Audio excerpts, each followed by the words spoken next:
It's Wednesday, March 13th, 2013. I'm Rim, I've got Emily here, and this is Geeknights. Tonight, Scott is not here, so I can talk as long as I fucking want at the beginning of the show, telling a gigantic title about how we're going to review Mamoru Hosoda's Wolf Children, a fantastic movie that we just saw in the theater. Let's do this. So we're pretty much busy trying to get ready for PAX, which is, I believe, next weekend. I think it is next weekend because this episode's actually going up the time we're recording it instead of way ahead of time. But the end result is Scott is at home and not in the studio, so we have a guest. I thought he was mentoring today. He's doing his mentor thing. Yeah, but he was supposed to do the show yesterday and we didn't do it for other reasons unrelated. Right. Well, anyway, this is kind of an experiment because it's weird because usually when I'm on the show, it's the three-person conversation with like Wim and Scott got the banter going, and then I'll chime in occasionally with my opinions or whatever I have to say about various different kind of banter this time. Yeah, it's I feel kind of awkward because I'm so used to having like these one-on-one conversations with Wim, but I haven't had 6 years or 7 years or whatever worth of recording it, so it's kind of like you're not used to talking to me when I'm rhythm. Facing the other direction, fiddling with knobs and scratching myself most of the time. No, I'm like staring at your ponytail right now. I'm staring right at your back, and so like the whole episode, you're gonna just feel these eye beams boring into you, like Emily's staring at me. Well, I've realized that maybe I'm just vain, but a lot of listeners, whenever there's a video or anything of us, they always refer to my mane. And that goes back to even before My Little Pony. No, seriously, when you like shake your hair loose, when your hair is loose and like flopping around, then it looks very full and it looks mane-like. So I feel like at least when you wear it down, it merits the term mane. Well, that video where the demon horse at our first PAX hit me in the junk. That was awesome. Well, Scott's not the hitting there, in the junk, but and, like your and hair basically is flying this dude's just everywhere. like, oh my God, that guy's mane is longer than the horse's. And then the horse hits me in the junk right after Scott stops recording. That was the PAX I didn't go to, right? That was like Dante's Inferno. That was back when special guests like me and Scott actually got weird perks. Like we got to get into the expo hall half an hour early. Guess it was what? A full hour. Guess what, Rim? Know how else you can get one of those rare perks? By enforcing. No, be a game developer. Nah. So I'm doing like the triple threat this year. I'm going as an attendee. We've got a booth in the Indie Mega booth for Guns of Icarus, so I'm going to be doing a little bit of boothing, and I'm enforcing. So yeah, I'm enforcing. It's going to be pretty I'm great. a special guest, and I'm an attendee, but I am not a developer. Yeah, the guest part I haven't tried, but I've tried the other bits, and they're pretty awesome. PAX is like hands down my favorite convention. Like, I don't know if I've been on the show to geek out about it as much. I mean, they constantly, like, for 6 months before PAX, as soon as the one PAX ends, they're like, oh my God, 6 months before Only PAX 6 months till PAX, East, and then know? 6 months till PAX. It's 6 mod 6. Yeah, it's one of those things where they're amped up pretty much constantly about PAX. But yeah, I think, I've always been kind of lukewarm on conventions, partly because I get kind of overwhelmed in very loud social environments. You don't drink as heavily as I used to at cons either. Well, that's part of it. Like, but also I'm not a sustained partier. Like, I really enjoy the social engagement. I really enjoy parties and stuff, but only for like 4 hours at a stretch. I think 3 days it gets a bit much, and I kind of just want to curl up in a corner with a book and well, be to like, this day, it's very telling that the front row crew would go to, anime cons every year, like Katsucon and Otakon. Those are a big thing. Like every year we'd all go. And then the one year we all went to PAX, and then pretty much we were everyone just like, we know. Whatever, anime con. Yeah, now the the anime cons are just like me and Scott and maybe you, and almost no one else we know goes anymore. Actually, I'm kind of psyched for Anime Boston because that's the first big anime con I've gone to. If I go, like if I get my panel, it's going to be the first one I've gone to in quite some time. Yeah, Anime Boston's, and last year we didn't go except to show up for exactly 2 hours to do 2 panels back to back, and then we immediately left. I didn't even go to the Artist Alley. I went to the Artist Alley, and the Artist Alley is pretty good, but it's like I came and dropped off the DVD and got the stink eye from the guy who's manning the room because I was like, yeah, we bailed on you guys. Yeah, to never go to forget, PAX. guys, we performed live via DVD Anime not Boston performing last year. live. That's like the opposite of performing It was a live. live performance that was then recorded and replayed, but the performance itself was live. I thought to do something live, it had to be real-time streaming. But if I watch a recording of a soccer event, was that not a live event that I'm now watching again? It was a live event, but you weren't watching it live. It wasn't coming to you live. A live feed means it's currently active. No, in this case, there would have been no difference and no way for the audience to tell because we don't actually interact with the audience ever. That's the thing. You could have played it like, oh, we just don't have a microphone, so we can't hear you, but we're like streaming to you live or something. Even though you'd be totally BSing, and I'd have to hide the DVD and be like, yeah, satellite feed. Seriously. We could have been there in person, and people wouldn't know that we were there live. But anyway, they're just holograms. The other main reason Scott's not on the show now is that he didn't pirate Wolf Children and watch it when he had the chance, and he didn't buy tickets to the Children's Film Festival. Yeah, I warned him ahead of time. I was just like, it's funny because this is it is probably my favorite film festival that happens in New York City every year.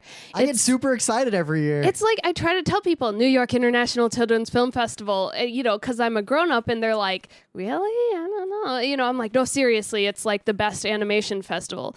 But it's true. It's got a mix of shorts, and you can go to the short screening, and you can also see all these animated features, and they'll also have a few live action things. But it's like any international animated feature that is worth a damn, they're probably going to screen it at the Children's Film Festival in New York.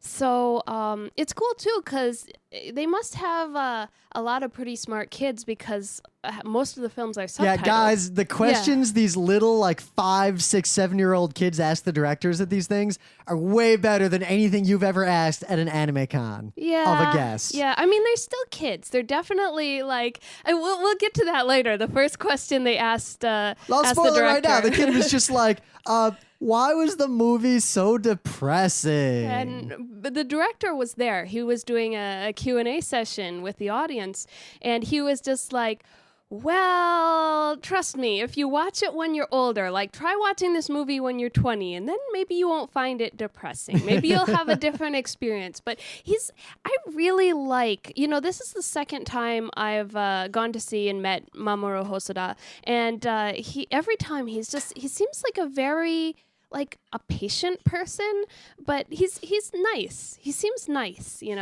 Very interesting. He gives good and direct answers too. Yeah, it's like you feel like he's not doing the PR BSing kind of thing. Which Not like I was inspired by many of the people I worked with in my time at the studio. It's like, I kind of compare it to when Jeffrey Katzenberg, who was the head of DreamWorks, came to our animation class one day. They had a big event where he came to school, and you can really tell the heads of the big companies versus the artists, where they'll give very, I don't know, kind of advertising answers, very not saying a lot, but still trying to sound exciting.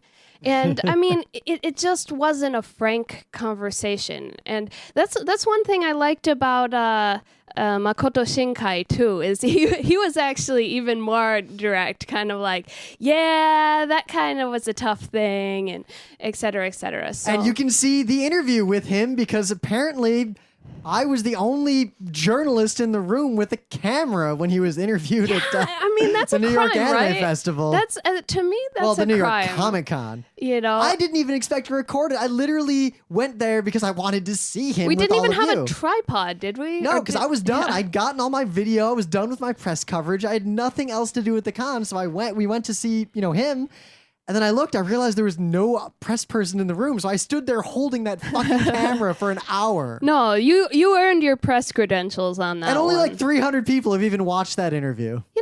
I don't know. It's kind of frustrating to me because for me, the art has always been the most important. I'm an animation fan first, and I like the anime culture a little bit, but it's like it's more about the art form for me. It's more about filmmaking and animation. And so the fact that you'd have the chances to go see these directors that actually made the work, and people just don't seem that interested. I know. I mean, Scott and I went years ago to Anime Central, and Rintaro was there. Yeah, that and like floors me. There was like 100 people scattered around in this big room, and most of them were just kind of hanging around in the room playing DSs and waiting for whatever was next. It's like people geeking out about these American voice actors who, I mean, to be fair, it's like that's good that they're getting recognition, but I'm sorry, you're gonna skip out on this director to go see like somebody who's a dub actor? To see Vic. Seriously.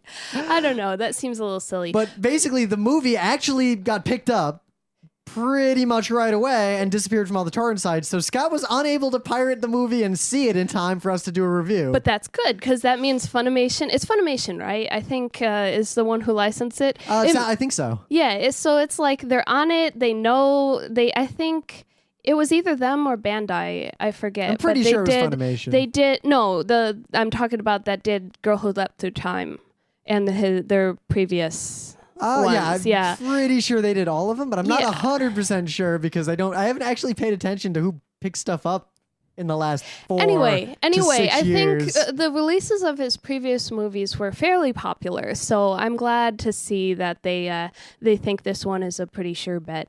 But I think it is. It was a great movie. It was amazing. Now, even if you don't really listen to our liked review it. and you just don't go any further, guys, there aren't that many anime feature films that aren't just the One Piece movie 6 Omatsuri da Shakuto Himitsu no but like Shima. your watch all anime movies aside, Hosoda is like probably my favorite anime director right now. Like every single one of his recent films, basically the 3 he co-wrote and directed, the Girl Who Leapt Through Time, Summer Wars, and this movie, they're all, I don't know, they're incredibly emotionally resonant for me. Like Girl Who Leapt Through Time, I think is the best example in film I've ever seen of a high school experience. In Not terms Shoujo of Kakame Utena? Because that's no. exactly what high school was I like mean, for me. like relating to how I felt as a teenager, just the scenes where she has these easy friendships with these 2 guys and they go play baseball. And that was just something that's so, I don't know, relatable and down to earth. And also like her kind of being dumb about emotional stuff, like, you know, hiding from the guy and being like, oh, but it didn't come across as exaggerated. It came across as very believable. And you're like, man, that feels like, you know, it just portrayed teenagerdom so well. Well, I think he's got enough sort of versatility and he's done a lot of things and he's taken the path that is almost the surefire way to know it's a director that's at least in my wheelhouse. Because if you look at his credits, he's credited with being a key animator for a ton of relatively big things throughout his career. But I guess Girl Who Leapt Through Time, that was like, it made you feel high school. And Summer Wars, it made you feel like, you know, I have a big extended family and it's like the feeling of, you know, having all these relations and some of them, other ones are pissed off at, and like some of them are old and bossy and some of them are even are just young the little and bits like cutting like and, the kitchen and the one girl just watching the TV. Exactly. It's just like the little touches. It came across as very, you know, it wasn't realistic in that like this is exactly like a filming somebody's family, but it came across as, you know, a genuine feeling, you know, and this one portrayed motherhood in the same way. It's just really captures, and I think it's awesome because you very rarely see fantasy movies or fairy tales told from the mother's perspective. Even like look at the question the kid asked, like why was this so I don't depressing? want to say odd. It's such a rare choice. Because for the kid, it was a movie about, you know, I don't get to see my mom anymore because I go away to boarding school or whatever. Like it's so sad that the brother disappeared off into the mountains and all these bits. But really, from the mother's perspective, that was the victory. That was the success. It was about raising a child to the point of independence, and you know, and it was really kind of great because it showed this character who was, incredibly strong, but, also dealt with her challenges in a realistic manner. Like, so anyway, we'll tell people what it's about. The poster just has this lady, and she's got 2 kids, and they have wolf ears and wolf tails. And you're like, oh, are they like, kind of like cat people, wolf people with just the ears? Not really. What the premise is there's this college student named Hana, and she's going to class one day, and she sees this mysterious man in the corner who's like auditing the class and taking notes, and she thinks he's kind of interesting, so she gets to know him, and they start a relationship. And there's something she doesn't know at first, is that it's a werewolf love story. But I mean, this thing is a hell of a lot more, I don't know, more heartfelt than Twilight, now, I think. I don't think we're going to spoil a lot of what happens, because it's a we won't movie go you into should the plot all points. Watch it.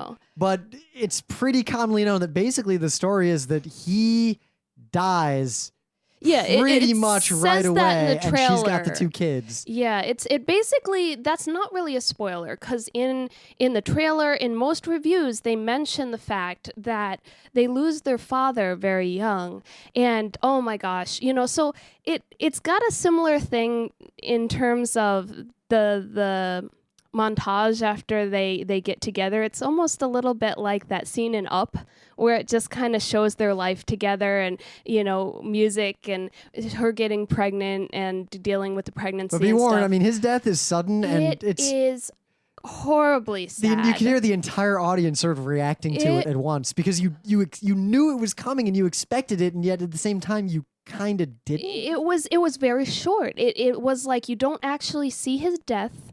And, the whole scene where she finds out about it is just very short. There's no dialogue. It's just shown. And it's wrenching, because he dies as a wolf, and, his body is being picked up, and she's unable to claim it, basically. She's unable to say, that's my husband, or, that's my, imagine the love of your life dies, and you see them in front of your eyes, and you can't do anything about it, and they're gone. And then from that, she basically just moves out to the countryside, and then the whole rest of the movie happens that's cutting a little bit. Yeah, well, I don't want to go through the whole plot. Well, yeah, obviously, but how I was talking about, she has to go through a lot of struggles, and it shows the strength of a mother, because it's like she's in the city, and there's this very funny scene. She has the kids at home, because she doesn't know if they're going to come out as wolf or as humans, so she's like kind of worried. And there's a lot of scenes early on where it's like, for example, the daughter eats one of those packets that come in food, the silica. Yeah, and she vomits, and she doesn't know. Well, she's standing there looking at the pediatrician, like the emergency hospital and the emergency vet clinic. Yeah, the vet clinic and the pediatrician's office, like, which one do I go to?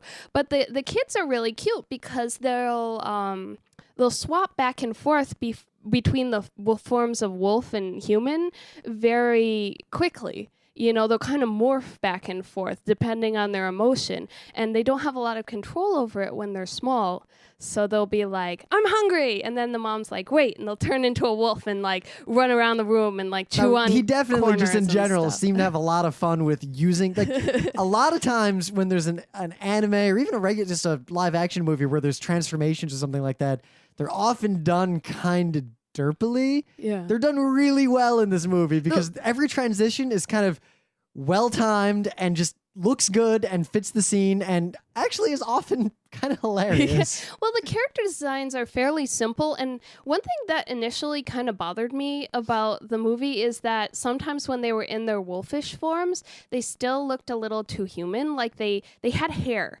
It looks like, those like dog head girl kind of furry art on DeviantArt where it'll be like a dog, but it has like anime hair. That's what it kind of looked like. And so I was like, eh. But then I realized that was still they're retaining a little bit of the human form, like the eyes and stuff like that. Well, that was just it, that they're kind of at this liminality between humans and wolves. Yeah, and so they kind of blend back and forth. So, not to interrupt, but breaking news, Lou accepted every freaking panel we submitted. So, Scott Are you listening to this? are Is it performing going out live? All Anime Are the Same show on Friday. We are performing anime openers from around the world, a reprise. If you've already seen it, don't see it. We're performing How to Recommend Anime, How to Run an Anime Club, and Judge Anime by its cover. Seriously, judge it by its cover. Oh man, he's really oh my God, are they you all on working Friday? hard. I think they're all up. No, one's on Saturday. But that's kind of awesome because we'll get it out of the way and then well, let's see if I got accepted later. But thank you, Lou. Hooray! We're going to Anime Boston. Now I have to actually write 4 of those 5 panels. You brought it on yourself, kiddo. One of them requires a not insubstantial amount of video editing, and we have to acquire some movies that are difficult to acquire.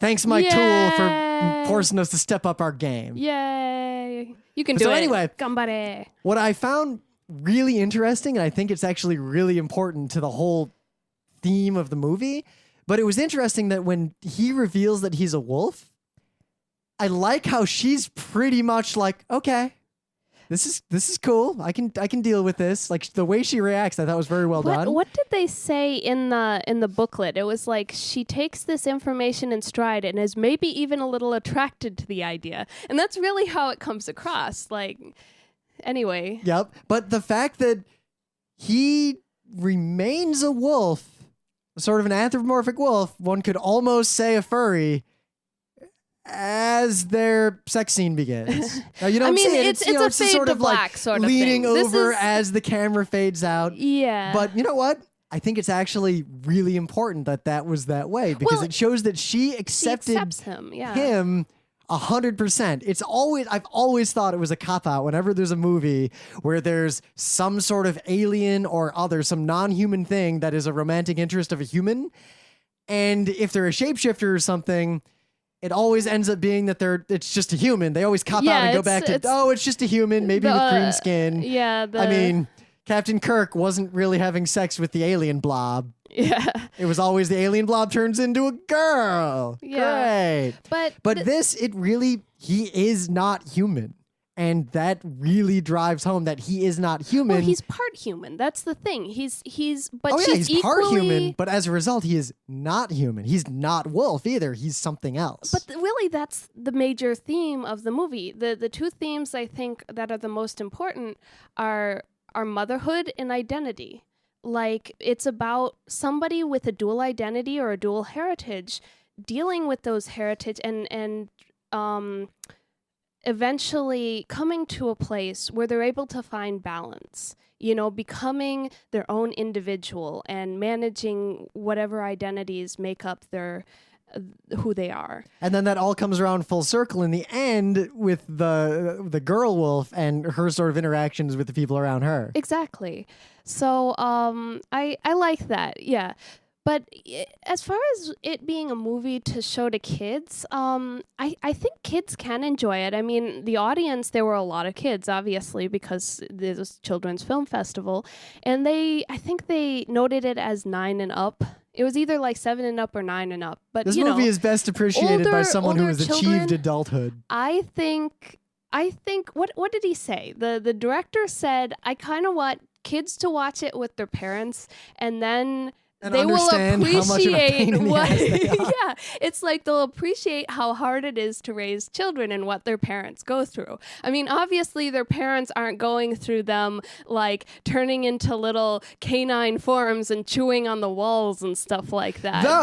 Though I've met many kids where because you could straight up, if you replaced the other animal characters with just other people, this could just be a movie almost the same where she's just a single mother raising 2 kids. Really, really hyperactive kids. But at the same time, all that does is show to highlight that it's not easy to raise kids. No. But the fact that they're wolves and that they're even one step further difficult. I mean, really, them being wolves just gives her this sort of confusion and fear that she's going to do something wrong. She doesn't know She how to doesn't know do it. how to raise But children, really, but they're wolf humans children. don't know how to raise children either. And everyone kind of expects that when they're an adult, they'll just know what to do. Intuitively. Yeah. So this is a way to express to someone who isn't already a parent and hasn't already gone through this, just it's what that feels terrifying. like. No. Well, I mean, the What it only feels like thing, to not know. The kid ate a desiccant. Are they dying? I don't know. What do I do? Yeah, I mean, it's the only difference is that she decides she has to hide this, and it makes sense. She can't like tell everyone her children are werewolves. There is a really funny scene that I want to talk about, but there's this scene where I won't spoil it, but like when they're changing back and forth and there's guests over, but the guests don't That's realize. when Yuki starts getting a little bit precocious. She is so cute. Like both children are very cute. Yuki, the older girl, she's very much the tomboy when she's a little kid, and Ame is very quiet and sensitive. And there's this scene that's kind of sad and it's very cute, but he's like, why are wolves always the bad guys in the picture books? And he's crying because the wolves are always evil in the stories. So There is also a set of old man characters Yes. that are up Scott's alley. So this film, it's one of those stories where it's kind of like, what's that book? The Shipping News, where they move to a very rural environment, and the story starts off, stuff kind of sucks, stuff is bad, and little by little, through hard work and building connections and stuff never becomes perfect, but it gets better. It just goes up and up, and so I like that aspect of the movie. It's like when they're fixing up that old busted house they live in and stuff like that, and the people in the village are hilarious. All the little side character bits about them teaching her how to farm is pretty awesome. Now, the movie takes a while to get where it's going. I mean, it's a full 2 hours. 2 hours, But yeah, it really works because it as a result, it can really focus on the kind of the long relationship building and the long growth of the kids. And you see the kids growing up through several eras of their lives. And there's this great sort of montage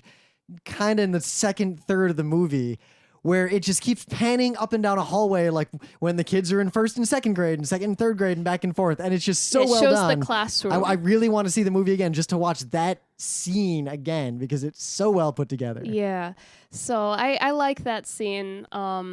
It was interesting because it takes place in a very, very rural area, but it's gorgeous. The scenery is so beautiful. Well, you asked him a question, And I it was asked pretty him, straightforward, the answer. I said, you, both in Summer Wars and in this film, you chose to set them in the Japanese countryside. Did you grow up in the country, or is there any connection to the country? And he said, actually, the town this is set in is based on where I grew up in the Japanese Alps. Straight up. And I was like, cool, this is kind of his hometown, so to speak.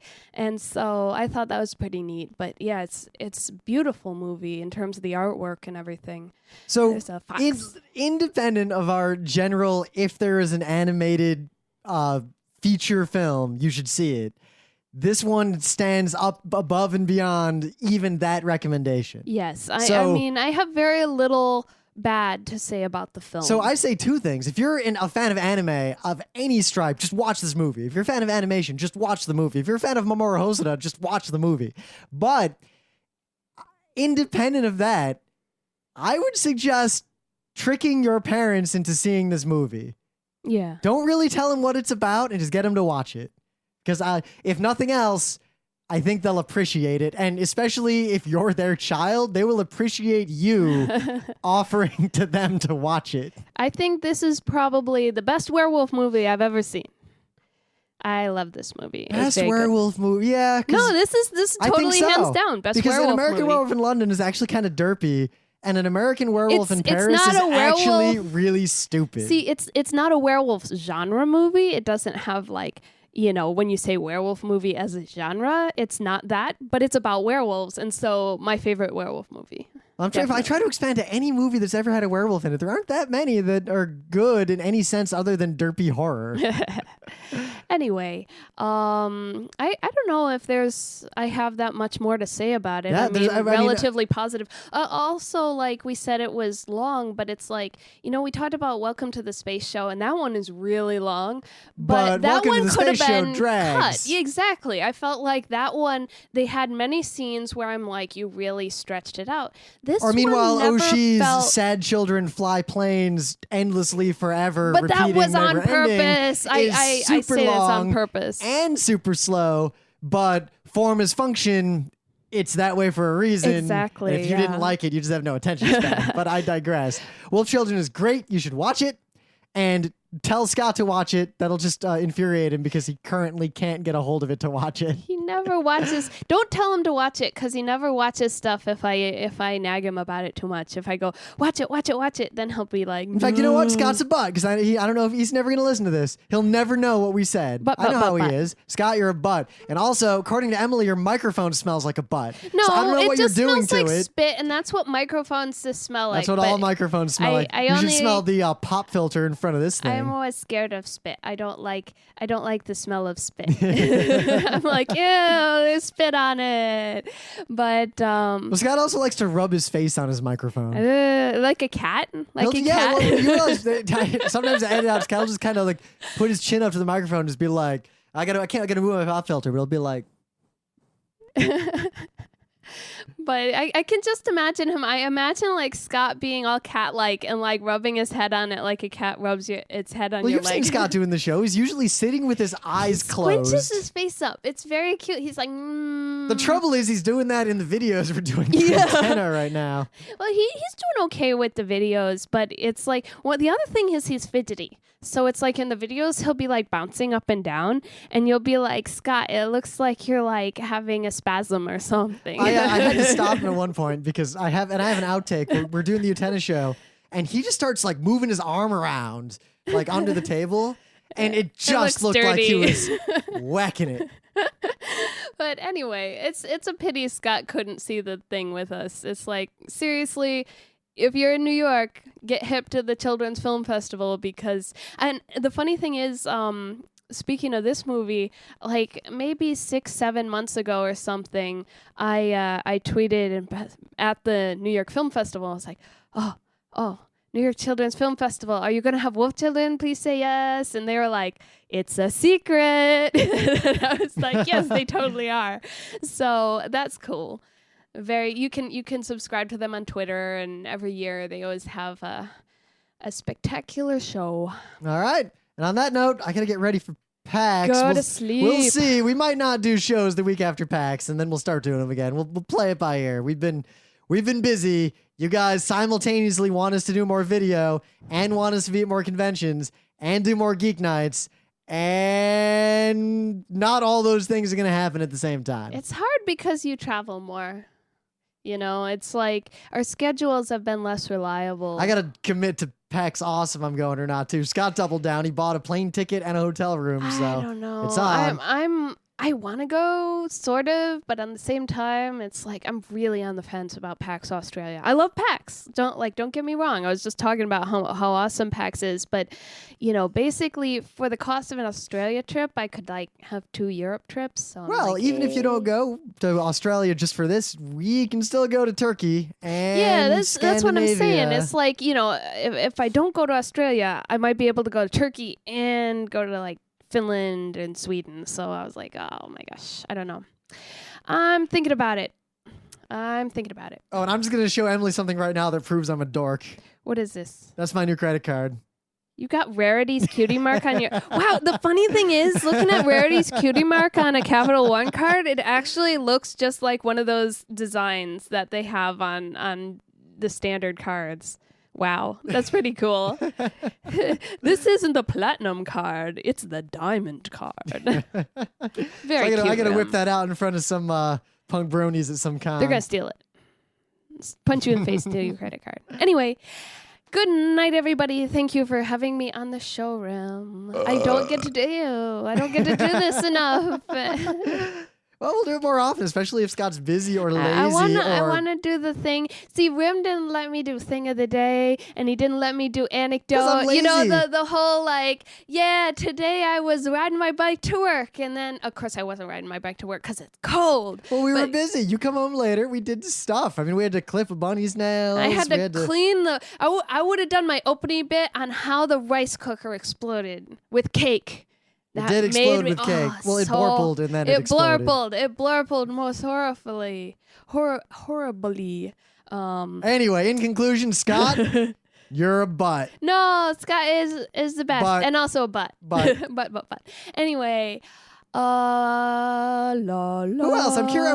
I've realized there's people. Dave Riley, if you listen to this, email me. I'm just curious because you seem to know a lot about our show sometimes, and I listen to you guys actually every time you upload an episode immediately. But then he'll hear my noob show. He might. Yeah. You've been on the show before.